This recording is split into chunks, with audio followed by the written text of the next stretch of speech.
नमस्कार, आप देख रहे हैं नेक्स्ट स्पेशल। आपके साथ मैं हूँ रीना। रंगों का त्यौहार होली आने वाली है। 18 मार्च को यह खेलने वाली होली मनाई जाएगी। इसके ठीक एक दिन पहले फाल्गुन की पूर्णिमा के दिन होलिका दहन की भी परंपरा है। होलिका को लेकर कई प्रकार की कहानियां प्रचलित हैं। इनमें से एक कथा कामदेव की भी है। वासनात्मक आकर्षण को प्रतीकात्मक रूप से जलाकर सच्चे प्रेम की विजय का उत्सव मनाया जाता है, लेकिन कुछ इसी कहानी का और विस्तार करते हैं।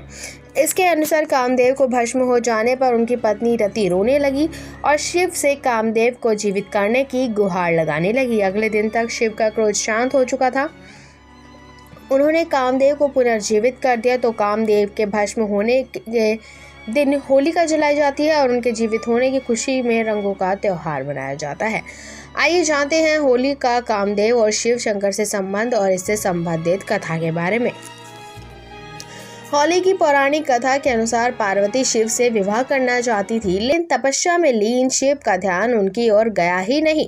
पार्वती की इन कोशिशों को देखकर प्रेम के देवता कामदेव आ गए और उन्होंने शिव पर पुष्प बाण चला दिया, जिसके कारण शिव की तपस्या भंग हो गई। तपस्या भंग होने से शिव को इतना गुस्सा आया कि उन्होंने अपनी तीसरी आंख खोल दी और उनके क्रोध की अग्नि में कामदेव भस्म हो गए।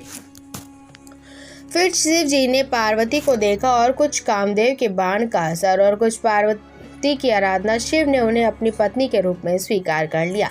लेकिन होली की कथा इसके बाद शुरू होती है। देवताओं और उनसे ज्यादा पार्वती का मनोरथ सिद्ध करते हुए कामदेव भस्म हुए गए। उनकी पत्नी रति को असमय ही वैधव सहना पड़ा। रति ने शिव की आराधना की। वह जब अपने निवास पर लौटे तो कहते हैं कि रति ने उनसे अपनी व्यथा कही। पार्वती की पिछले जन्म की बातें याद कर शिव ने जाना कि कामदेव निर्दोष हैं। पिछले जन्म में दक्ष प्रसंग में उन्हें अपमानित होना पड़ा था। उनके अपमान से विचलित होकर दक्ष पुत्री सती ने आत्मदाह कर लिया था। उन्हीं सती ने पार्वती के रूप में जन्म लिया है और इस जन्म में भी शिव का ही वर्ण किया है।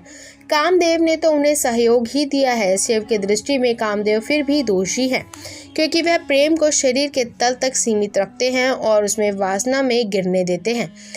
इसका उपाय रचकर शिव ने कहा कि काम का पुष्प बाण अब मन को ही बांधेगा। उन्होंने कामदेव को जीवित कर दिया। उसे नया नाम मनसिज कहा कि अब तुम अशरीरी हो।